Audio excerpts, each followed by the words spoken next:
Well, look, this is a classic case of regime change perpetrated mainly by the United States and Israel.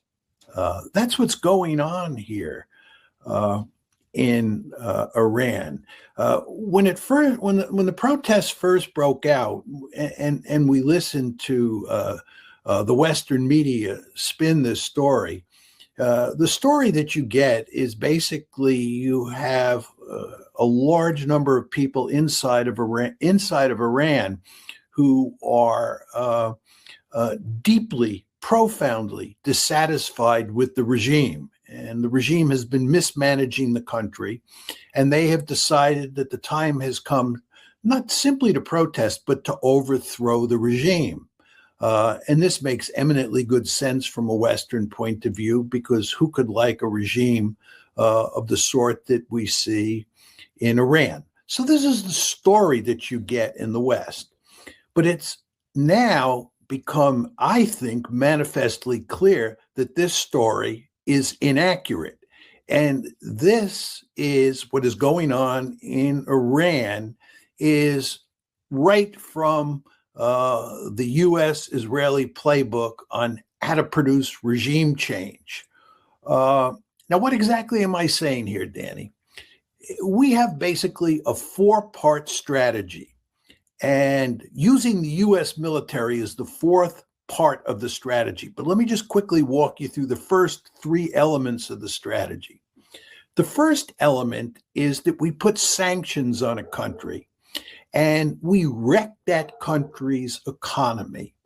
And we do all sorts of things to make the body populace in that country profoundly unhappy because they're suffering enormous costs. We're punishing them with these sanctions. This is what we did in Venezuela. This is what we did in Iran.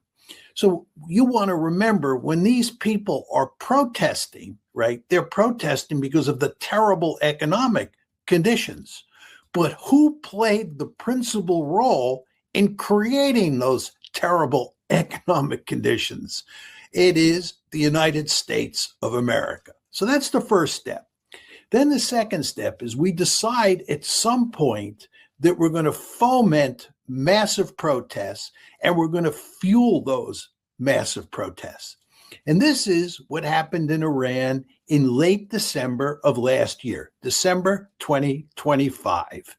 And there's all sorts of evidence now. There's a very famous piece that came out in the Jerusalem Post on December 29th that makes it clear that Mossad was deeply involved in what has been happening in Iran. Furthermore, there are comments by President Trump and former Secretary of State Mike Pompeo that make it clear that the United States has been involved from the get-go in terms of fueling this crisis. I would also note to you that when the Iranians turned off the internet and they shut down phone services, what the protesters then were using were Starlink terminals. And it turns out they had 40,000 Starlink terminals. Who do you think gave them those Starlink terminals? We know the answer to that.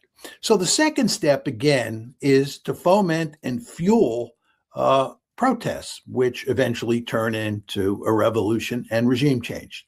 The third step in the process is to foment a massive disinformation campaign.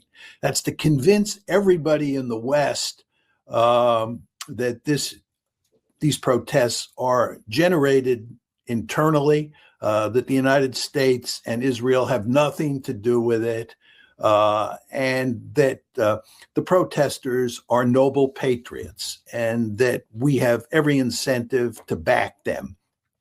And furthermore, this disinformation campaign sends the message inside of Iran that the regime is finished. The protesters are on a roll. There's no way the regime can shut this down. This time is different. So what we're trying to do is generate momentum with this disinformation campaign inside of Iran. Then the fourth step in the process is the United States military, and probably the Israeli military as well, come in once the protests have reached a certain point, and we attack all sorts of critical infrastructure, all sorts of elites inside of Iran, and we deliver the coup de grace. We finish off the regime. This is the basic playbook, right? You see it at play in Venezuela, right? It's regime change of a sort we've seen many times before. Now, one final point, it's failed.